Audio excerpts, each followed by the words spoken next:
Good morning सर्व मुलींना. आपण आज चंद्रगुप्त विक्रमादित्य याच्याबद्दलचा एक व्हिडिओ लेक्चर पाहणार आहोत. कारण आपण अगोदरच समुद्रगुप्ताबद्दलचा जो आपल्याला प्रश्न विचारला जातो त्याच्याबद्दलची ऑलरेडी एक ऑडिओ लेक्चर आपण पाठवलेलं आहे. ते तुम्ही नीट ऐका. तुमच्या लेखनामध्ये नोट्स घेण्यामध्ये भरपूर चुका आहेत, ते उच्चारण नीट ऐका आणि त्यानंतर ते आपल्या नोट्समध्ये दुरुस्त करा. तर बघा, आपल्याला असं दिसून येईल की समुद्रगुप्ताला अनेक मुले होती, काही नातू सुद्धा होते. राजकारणामध्ये गादीसाठी नेहमीच भांडणे चालू असतात, सत्ता स्पर्धा ही चालूच असते.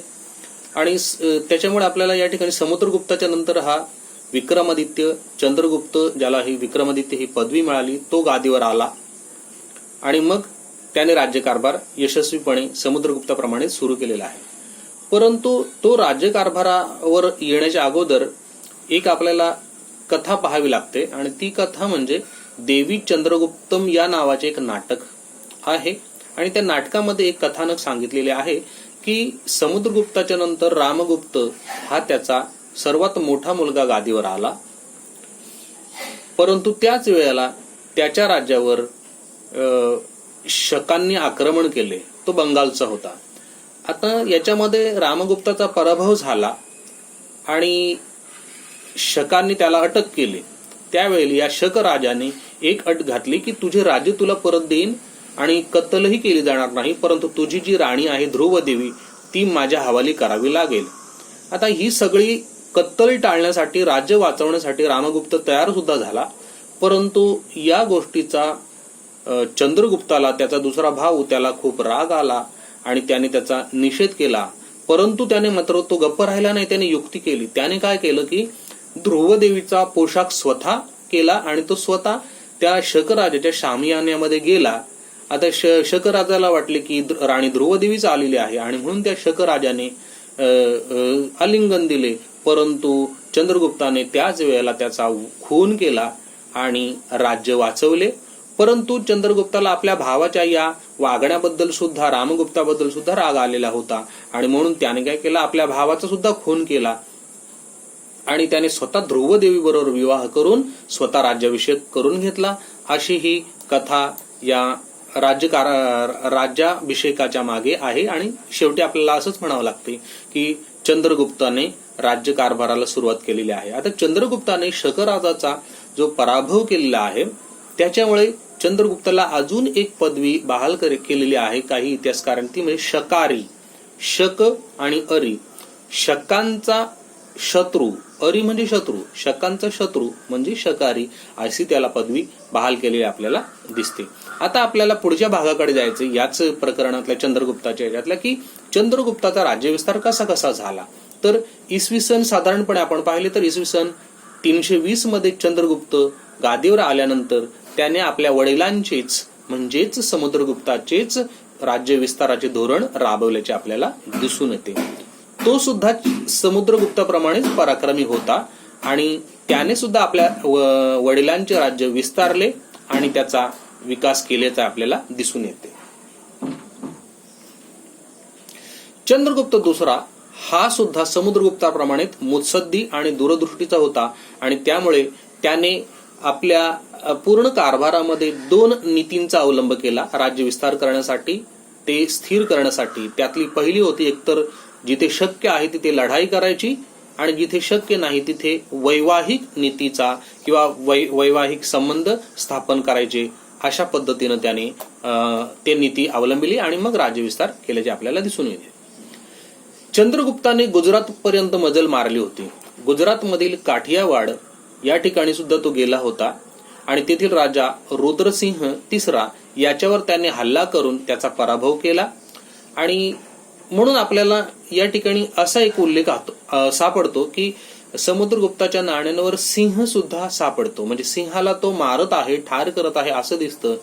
आणि तुम्हाला माहिती आहे की गीरच्या जंगलातील सिंह हे जगप्रसिद्ध आहेत. म्हणजे गीर हे गुजरातमध्ये आहे आणि त्या ऍक्च्युली गीरच्या अरण्याला मी भेट दिलेली आहे. तो पूर्ण सिंहांचा जो प्रदेश आहे तो मी पाहिलेला आहे काही एक 2-3 वर्षापूर्वी 4 ते 5 वर्षापूर्वी मी त्या ठिकाणी होतो. तेव्हा मी तिकडे गेलो होतो आणि तो परिसर मी पाहिलेला. त्या अरण्यामध्ये, अभयारण्यामध्ये, गिरच्या अभयारण्यामध्ये सिंह हे गुजरातचे आंतरराष्ट्रीय स्तरावर वैशिष्ट्य आहे आणि त्याच्यामुळेच सिंह हा चंद्रगुप्ताच्या नाण्यावर सापडतो आणि त्यावरून असा निष्कर्ष काढला जातो की त्याने गुजरातमध्ये पर्यंत तो गेलेला होता. चंद्रगुप्ताचा राज्य विस्तार हा अरबी समुद्राच्या किनाऱ्यापर्यंत झाला होता. याशिवाय गुजरात, सौराष्ट्र सुद्धा त्याने आपल्या साम्राज्याला जोडला होता. याशिवाय तो आपल्या मुंबईच्या जवळ जे सोपारा आहे तिथपर्यंत सुद्धा आलेला होता.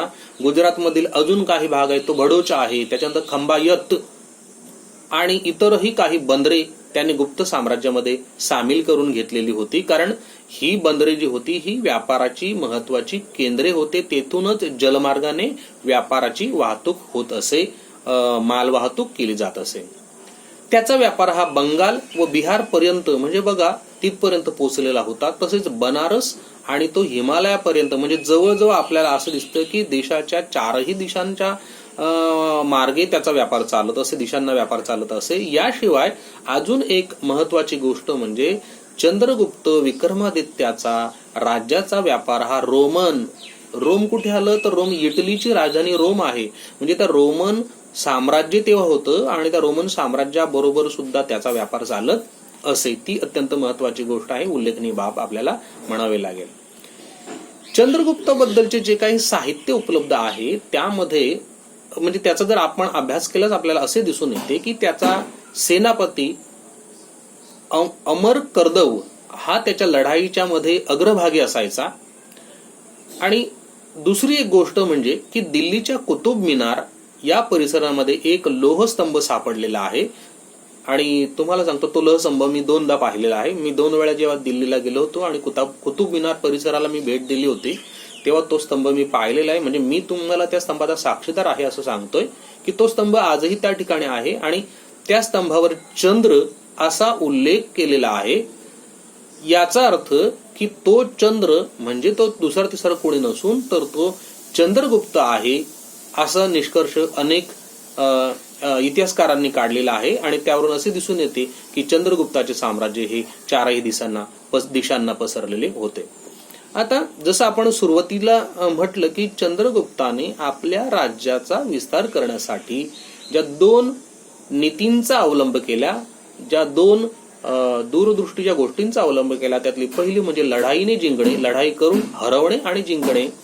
आणि दुसरी बाब त्याने जी पाळली ती म्हणजे की विवाह नीतीचा अवलंब करणे. मग याने कशा पद्धतीने त्या नीतीचा अवलंब केला तर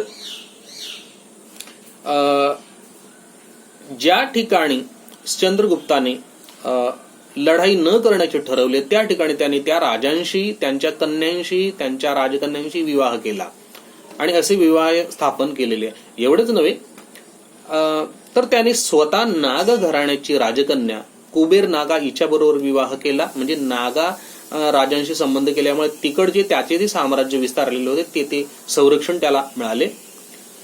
याशिवाय कुबेर नागा आणि चंद्रगुप्ताला जी मुलगी झाली होती तिचे नाव होते प्रभावती गुप्ता आणि त्या प्रभावती गुप्ताचा विवाह त्याने दक्षिणेकडे सुद्धा चंद्रगुप्ताचा जो राज्य विस्तार झालेला होता तिथे सुद्धा त्याच्या राज्याला संरक्षण मिळावे म्हणून त्याने तिकडचा जो दक्षिणेतला राजा होता तो वाकाटक घराण्यातला पण अत्यंत प्रभावशाली होता आणि म्हणून त्याने काय केलं, त्याच्याशी लढाई न करता त्या रुद्रसिंहाबरोबर आपल्या मुलीचा म्हणजे प्रभावती गुप्ताचा विवाह लावून दिला आणि त्यामुळे त्याची दक्षिण भारतातील सत्ता स्थिर झाल्याचे आपल्याला दिसून येते. पुढे हा वाकाटक राजा जेव्हा युद्धामध्ये मारला गेला तेव्हा त्या वाकाटकांच्या कारभाराची सूत्रे प्रभावती गुप्ता हिच्या हातामध्ये आली. परंतु प्रभावती गुप्ताला सुद्धा चंद्रगुप्त विक्रमादित्याने राज्यकारभारामध्ये मदत केली आणि आपोआपच त्याच्या नीतीचा प्रभाव त्या वाकाटकांच्या राज्यावर सुद्धा पडल्याचे दिसते.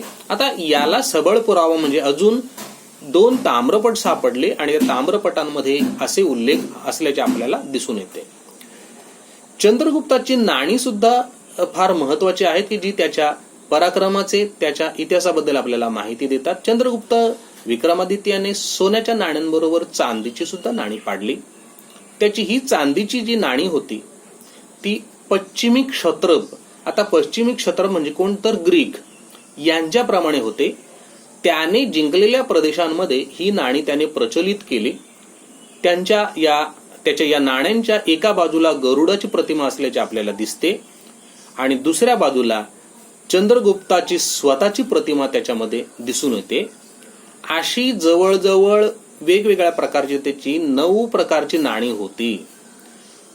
जसं अगोदरच आपण उल्लेख केला की चंद्रगुप्ताच्या एका नाण्यावर तो स्वतः सिंहाला ठार करत आहे असा देखावा कोरल्याचे दिसून येते. म्हणजेच की त्याने जे गुजरात जिंकले होते असा आपण अगोदरच उल्लेख केलेला आहे की गुजरातचे सिंह प्रसिद्ध आहेत वगैरे वगैरे, आणि त्याचं ते प्रतीक होतं असं त्याच्यावरून दिसतं. याशिवाय तो स्वतः एका नाण्यावर तलवार हातात घेऊन उभा असल्याचे दिसतं, म्हणजे जणू काय तो लढाईला तयारच आहे अशा पद्धतीचं त्या नाण्यांवर आपल्याला उल्लेख कोरलेले दिसून येतात, चित्र कोरलेले दिसून येतं, प्रतिमा कोरलेल्या दिसून येतात. याशिवाय तो स्वतः त्याने त्याच्या या नाण्यांवर जे नक्षीकाम वगैरे दिसून येतं त्याच्यावरून तो स्वतः कलेचा भोगता होता, आश्रयदाता होता असे दिसून येते. अजून एक महत्वाची घटना या चंद्रगुप्ताच्या काळात जी घडलेली होती की त्याच्या काळातच चीनी प्रवासी फाहियान हा भारतामध्ये आला होता आणि जवळजवळ तो 10 वर्षे इकडे राहिला. तो इकडे सुद्धा बौद्ध धर्माचा अभ्यास करण्यासाठी आलेला होता आणि चंद्रगुप्ताची राजधानी पाटलीपुत्र या ठिकाणी तो राहिला होता जवळजवळ 10 वर्ष. येथे या ठिकाणी 3 वर्ष राहिला. टोटल एकूण भारतामध्ये 10 वर्ष, त्यापैकी 3 वर्ष तो पाटलीपुत्र या ठिकाणी राहिला आणि त्यांनी संपूर्णपणे पाटलीपुत्र क्षेत्राचे राजधानीचे वर्णन करून ठेवलेले आपल्याला दिसून येते त्याच्या प्रवास वर्णनामध्ये.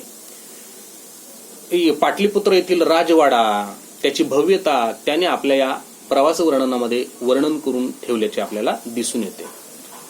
अशा प्रकारे चंद्रगुप्त हा पराक्रमी दूरदृष्टीचा होता. आपल्याला अजून एक गोष्ट या ठिकाणी नमूद करायची वाटते की चंद्रगुप्त जसा कलेचा आश्रयदाता होता, स्वतः सुद्धा कलाग्रही होता, त्याने आपल्या दरबारामध्ये प्रमुख 9 क्षेत्रांतले 9 विद्वान यांना राजाश्रय दिलेला होता आणि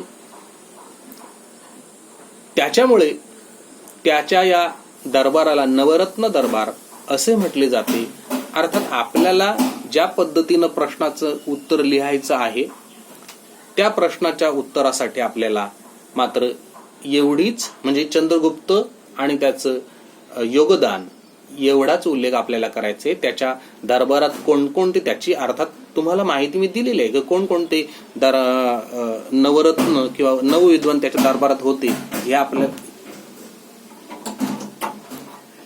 आपल्याला माहीतच आहे. परंतु त्याच्या या दरबारामध्ये कशा पद्धतीनं ते विद्वान म्हणजे ज्योतिष क्षेत्र असेल, विज्ञान क्षेत्र असेल, खगोलशास्त्र असेल, गणित तज्ज्ञ असतील, या सगळ्या क्षेत्रातले तज्ज्ञ त्याच्या दरबारामध्ये होते आणि म्हणून मात्र त्याच्या या दरबाराला नवरत्न दरबार असे म्हटले जाते. म्हणजेच जसं आपण म्हणतो की गुप्त काळ हा सुवर्ण काळ, पुढच्या भागामध्ये आपण ते पाहणारच आहोत की गुप्त काळ हा सुवर्ण काळ, तर त्याच्या या काळामध्ये म्हणजे समुद्रगुप्ताचा काळ असेल, चंद्रगुप्ताचा काळ असेल आणि या काळामध्ये जे काही विकास झाला मग साहित्य क्षेत्रामध्ये आणि या सगळ्या क्षेत्रामध्ये विकास झाल्यामुळे आपल्याला सुवर्णयुग म्हणावं लागतं आणि त्या सुवर्णयुगामध्ये या चंद्रगुप्त विक्रमादित्यचे योगदान अत्यंत महत्वाचे आहे.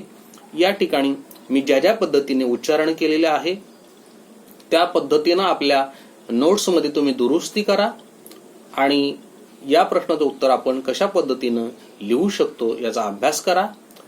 आता मी या ठिकाणी थांबतोय. घरीच राहा, सुरक्षित राहा.